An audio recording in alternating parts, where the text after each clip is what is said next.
Have you ever wondered why bad things happen to good people? Today, on this fascinating journey, we will explore one of humanity's deepest mysteries through the story of Job, a story of faith, despair, and the eternal quest for justice. But wait, what if I told you that this ancient story holds surprising answers for our modern lives? Get ready to challenge everything you thought you knew about adversity, faith, and divine justice. Don't miss a single moment of this eye-opening journey. In the biblical story from the book of Job, we meet a wealthy man named Job who lived in a region called Uz. He had a large family and vast herds. Job was an upright and righteous man, deeply committed to living a moral life and maintaining a disciplined relationship with God. The Bible describes him as a man who was blameless and upright, feared God, and shunned evil. Job had 7 sons and 3 daughters. Job owned 7,000 sheep, 3,000 camels, 500 pairs of oxen, 500 donkeys, and a large number of servants. He was considered the greatest man among all the people of the East. Job's sons regularly held feasts in their homes on their birthdays, inviting their 3 sisters to eat and drink with them. After these celebrations, Job would organize a purification ritual for his children. Early in the morning, he would offer a burnt offering for each of them, thinking, "Perhaps my children have sinned and cursed God in their hearts." This was Job's regular practice, as described in Job 1:1-5. God praised Job's virtues in a conversation with Satan. However, Satan argued that Job's righteousness was only because God had blessed him abundantly. One day the angels came to present themselves before the Lord, and Satan also came with them. The Lord asked Satan, "Where have you come from?" Satan replied, "From roaming throughout the earth, going back and forth on it." Then the Lord said to Satan, "Have you considered my servant Job? There is no one on earth like him, blameless and upright, a man who fears God and shuns evil." "Does Job fear God for nothing?" Satan replied. "Have you not put a hedge around him and his household and everything he has? You have blessed the work of his hands, so that his flocks and herds are spread throughout the land." These dialogues between God and Satan are recounted in Job 1:6-10. Satan challenged God, claiming that if Job were allowed to suffer, he would curse God. God granted Satan permission to torment Job to test this claim, but with the condition that Job's life must be spared. "But now stretch out your hand and strike everything he has, and he will surely curse you to your face," said Satan.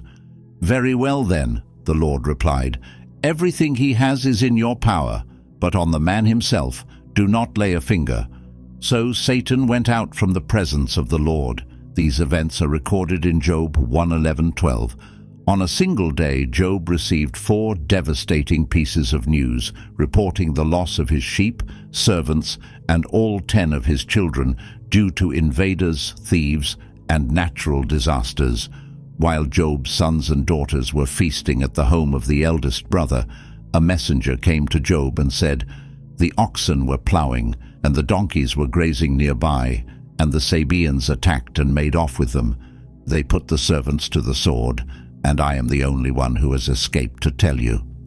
While he was still speaking, another messenger came and said, "The fire of God fell from the heavens and burned up the sheep and the servants, and I am the only one who has escaped to tell you."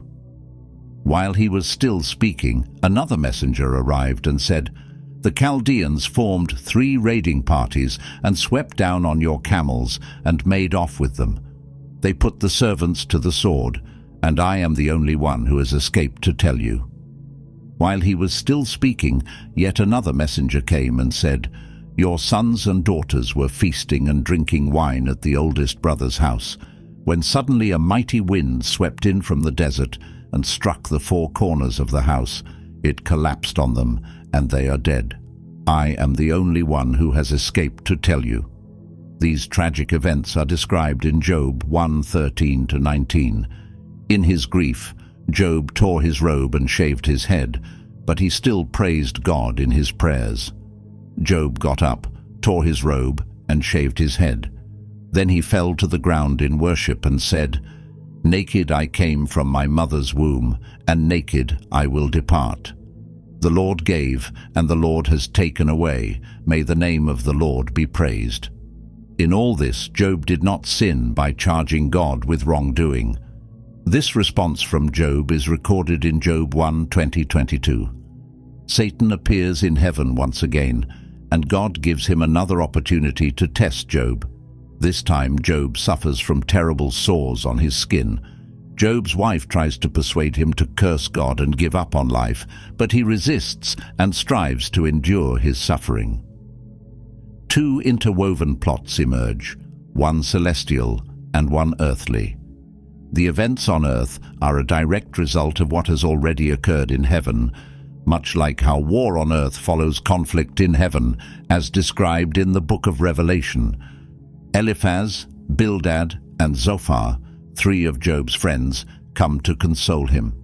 They sit with him in silence for 7 days to honor his mourning.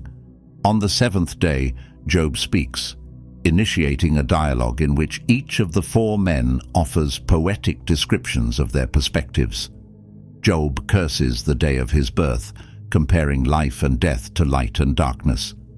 He wishes he had never been born, and that his birth had been shrouded in darkness, feeling that life only adds to his agony.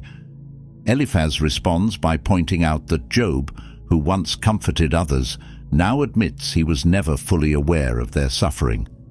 Eliphaz concludes that Job's pain must be a consequence of some sin he committed, and advises him to seek God's favor. Bildad and Zophar agree, asserting that Job must have done wrong to provoke God's justice. They suggest that Job should strive to demonstrate more innocence. Bildad implies that Job's children brought their deaths upon themselves. Worse, Zophar insinuates that any sin Job committed would justify even greater suffering than what he has endured. Frustrated, Job reacts to their comments by calling his sympathizers worthless physicians who mask their help with lies. As described in Job 13:1-4, "My eyes have seen all this, my ears have heard and understood it. What you know, I also know. I am not inferior to you. But I desire to speak to the Almighty and to argue my case with God. You, however, smear me with lies. You are worthless physicians, all of you." Job questions why God judges people based on their actions when he could easily correct or forgive their mistakes.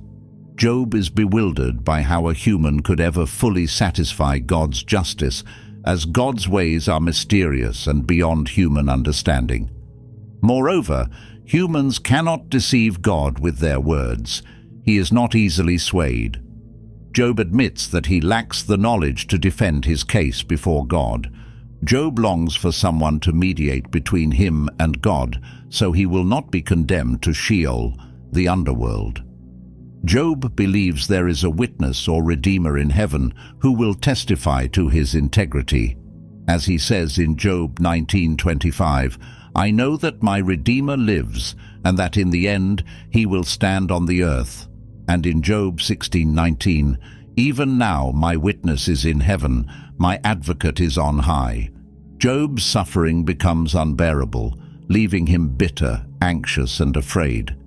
He laments the injustice of God allowing wicked people to prosper, while he and many other honest individuals endure suffering.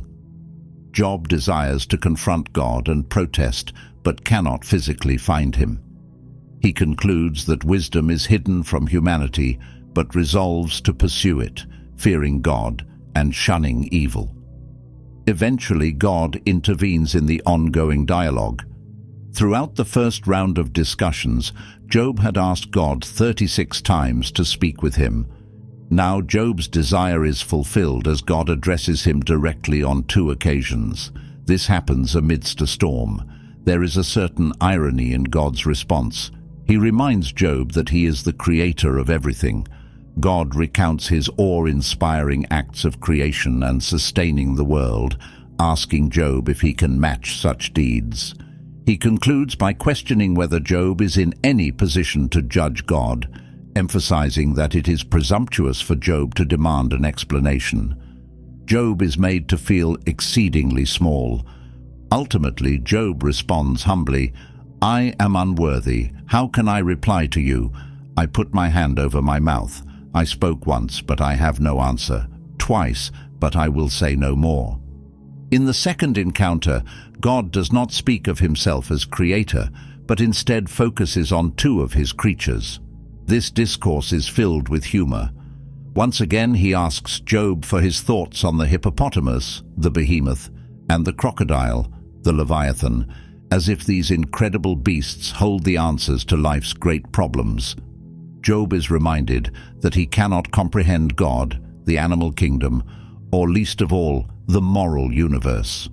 The central point of God's message is, "Why are you trying to argue with me?" Job acknowledges that God is all-knowing and that none of his plans can be thwarted. He realizes that his questioning of God was entirely inappropriate and repents in ashes and dust. Although Job's encounter with God is humbling, it addresses the core of his struggle as he reconnects with God. The dialogue provides a magnificent and unexpected climax to the book. In the epilogue, the text shifts from poetry to prose.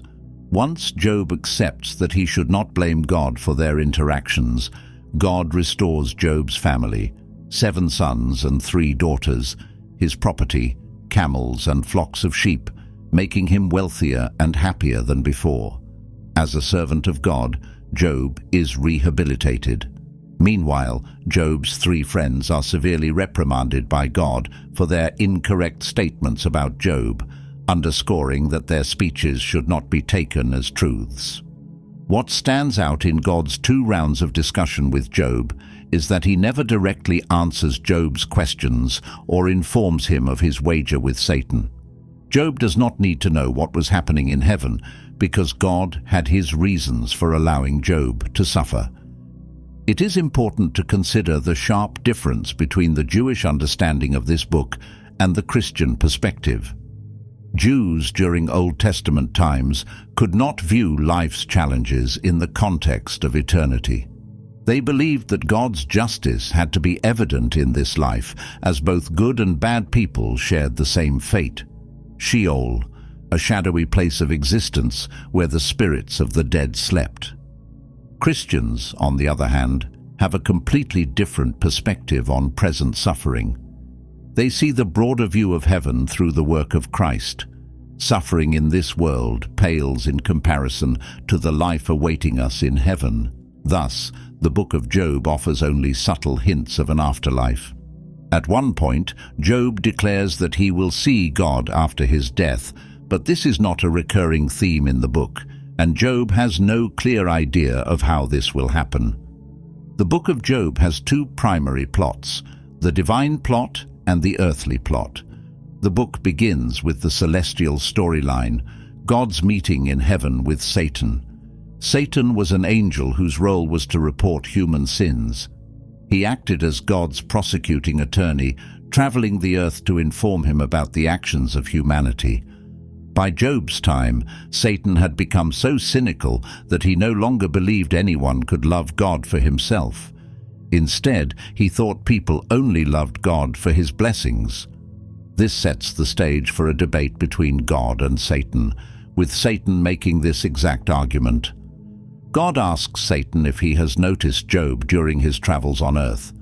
"Job loves me for who I am, not for any blessings I have given him," God asserts.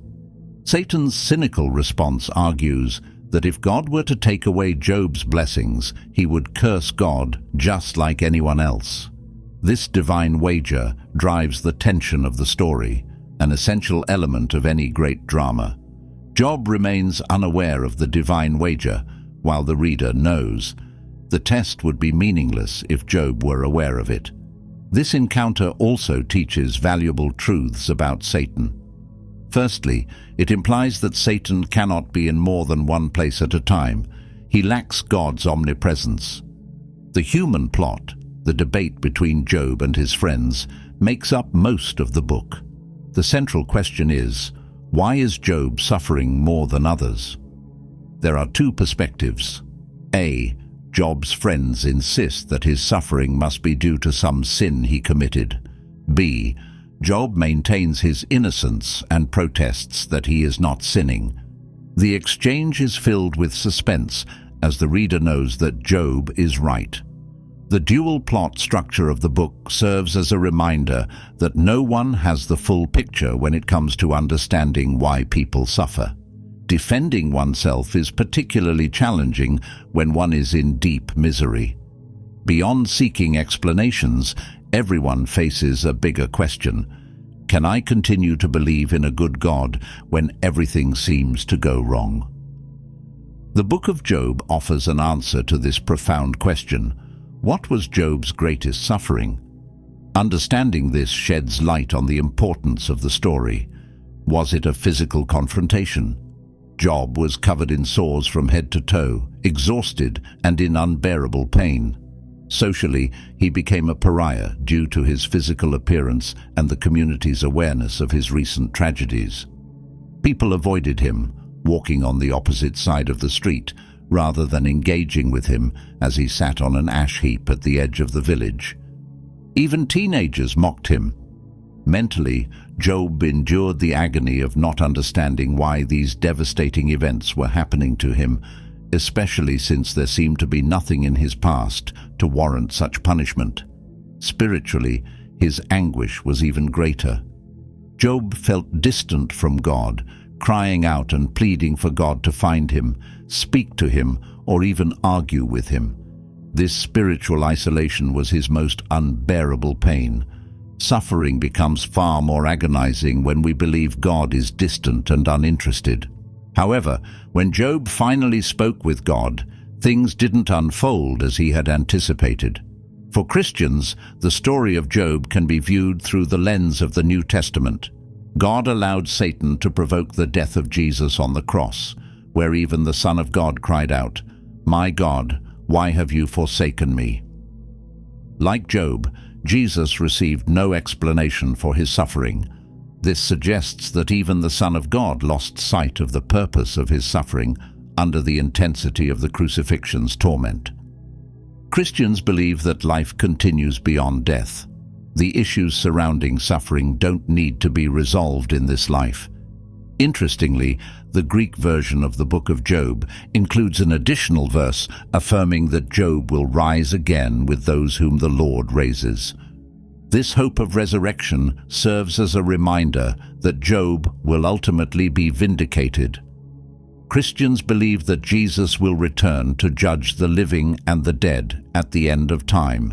There will be a final courtroom scene where Jesus will sit as judge, and all people, both wicked and righteous, will stand before his throne to be judged according to their deeds in the body. Thus, everything Job longed for will eventually come to pass. God's justice will be applied to all of humanity in a public vindication of righteousness. As we explore Job's incredible journey, we discover lessons of faith, resilience, and justice that are more relevant than ever. But the journey doesn't end here. There's so much more to uncover together.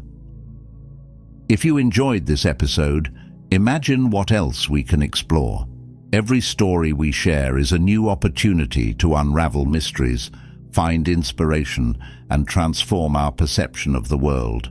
So don't miss out. Subscribe to the podcast now. Turn on notifications so you'll never miss an adventure. Your like is incredibly valuable to us, as it helps us reach more people with these powerful messages. Share your thoughts in the comments below and spread this episode to friends and family who could benefit from these extraordinary stories. Together, we'll continue our journey in search of wisdom and inspiration. See you in the next episode. Remember, prosperity with God isn't just a distant dream, it's a promise waiting to be fulfilled. With this guidance, you're one step closer to making it a reality. Your success story begins today.